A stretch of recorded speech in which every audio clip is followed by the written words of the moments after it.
Ah, vous croyez que faire des vidéos comme Max Bird c'est facile? Eh ben non, mais il y a quelques astuces simples qu'il utilise et qu'on va pouvoir reproduire facilement, mais pour ça on va parler d'objectifs. Reprenons depuis le début.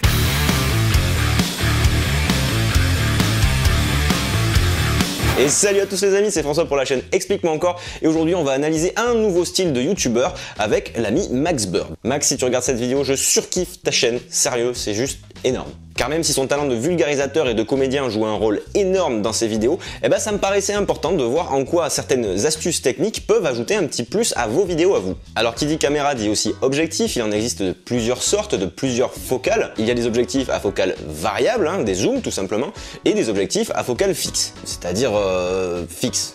Sans zoom quoi, et qui donne différents aspects à une photo ou une vidéo, mais surtout qui servent différents buts. Et dans le cas de Max Bird, on va distinguer 2 voire 3 types d'objectifs différents. Et commençons par le premier, celui que j'appelle l'objectif du LOL.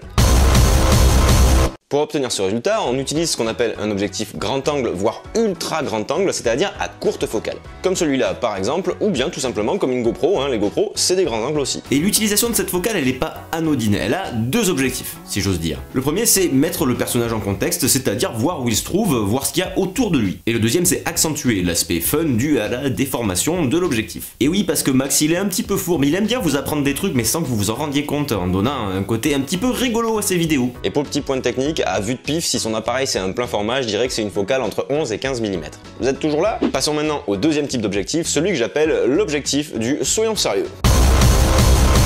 Cet objectif un peu plus sérieux, c'est un objectif avec une focale qu'on appelle moyenne. Ici, toujours au doigt mouillé, on va dire entre 35 et 50 mm. Et clairement, on n'observe plus du tout la déformation liée au grand angle, on a quelque chose beaucoup plus proche de la réalité. Et implicitement, ce changement de focale vous fait dire « Ah, attention, il y a quand même un petit truc important ». Et si vous regardez bien, c'est vraiment les moments où on passe sur ces focales plus rapprochées, moins larges, où Max va donner les éléments les plus importants de sa vidéo. Et ça, par exemple, c'est un 50 mm. Parfois, on a même l'impression d'avoir affaire à un troisième type d'objectif, le téléobjectif, ici entre 85 et 100 mm, qui va nous rapprocher encore plus du sujet et que Max utiliserait, je mets du conditionnel parce que je suis pas certain à 100% qu'il en utilise, pour se rapprocher encore plus du viewer et vraiment qu'il ait l'impression qu'il s'adresse à lui. Après, il y a aussi de fortes chances pour que l'image soit filmée en 4K et qu'on fasse ce qu'on appelle un crop, c'est-à-dire un recadrage dans l'image, un zoom en post-production pour donner cet effet de focale encore plus grande. Et au passage, on remarquera que sur ces plans, il y a toujours un très beau flou d'arrière-plan, ce qu'on appelle une profondeur de champ réduite. D'ailleurs, tu peux cliquer ici parce que j'ai fait une vidéo qui t'explique comment faire ce flou d'arrière-plan et tu vas voir, c'est pas compliqué du tout. Enfin, dernière technique, dernière astuce utilisée par Max Bird, on va parler des changements d'angle. Parce que le face caméra fixe, c'est chiant. Et pour passer d'une focale à une autre sans faire un changement trop abrupt, on se rend compte que Max change l'angle de prise de vue tout simplement. D'ailleurs, je devrais peut-être m'y mettre aussi à changer les angles. Et donc on en revient à cette pédagogie de l'image en quelque sorte, dans laquelle Max sait très bien qu'il a besoin de vous garder concentré pour vous donner tout son contenu qui est très riche, et c'est en changeant ses angles qu'il va aussi permettre de garder votre attention. Et donc il va arriver à casser la monotonie de ce mec qui parle juste devant la caméra où rien ne se passe, où rien bouge et où on va s'endormir au final parce qu'il se passe qu'un seul truc à voir, on n'a qu'un seul truc à penser, à regarder, et du coup ça permet de vous garder concentré. Il est fort, très fort. En conclusion, on a pu voir que les changements d'objectif, de focale, ou les changements d'angle dans les vidéos de Max Bird sont des éléments clés de son style et qui vont permettre de garder le viewer bien concentré et de délivrer ce contenu dense de façon très digeste. Et toutes ces techniques, c'est des choses que vous pouvez complètement reproduire comme moi je l'ai fait dans cette vidéo. Bon, et en plus de ça, il y a le jeu d'acteur et l'écriture aussi qui y font. Alors vous allez me dire, oui, mais on n'a pas tous plusieurs objectifs sous la main, etc.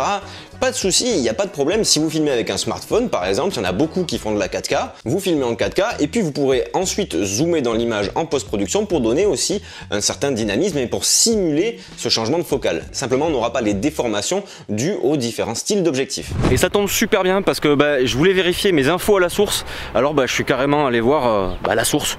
C'est moi la source! Mais oui, effectivement, je viens de découvrir cette vidéo que vous avez découvert vous aussi. C'est un hasard qu'on se croise quand même ici dans les Landes. Mais je viens de regarder, c'est vachement pertinent, c'est-à-dire que juste en regardant mes vidéos, il a réussi à déduire un petit peu les différents trucs et ça tombe juste. Ça tombe juste. Moi, tu sais quoi, j'ai hâte de voir comment tu analyses les autres podcasts YouTube pour aussi piquer les idées des gens. Et voilà les amis, c'est tout pour aujourd'hui. J'espère que cette vidéo vous a plu. Si c'est le cas, n'hésitez pas à blaster le pouce en l'air qui se situe en dessous de cette vidéo ainsi que le bouton s'abonner. N'hésitez pas à me dire aussi dans les commentaires s'il y a d'autres styles de youtubeurs que vous voulez que j'analyse. Et puis on a passé les 10 000 abonnés, donc ça fait super plaisir. Merci beaucoup les gens, cœur sur vous, c'est super cool. Moi je vous dis restez curieux et à très bientôt pour une prochaine vidéo. Voilà, allez attends vas-y, refais, parce que là tu l'as... Non tu l'as manqué. Ah j'ai manqué? Non, reste. Il est où? Là, attends, là, vise bien. Parce que c'est pas une science exacte. Effectivement. C'est pas une science exacte. D'ailleurs je pense que le Pistol Blaster n'a pas encore été inventé. C'est ça. Qui sait, d'ici la sortie de la vidéo, tout peut arriver.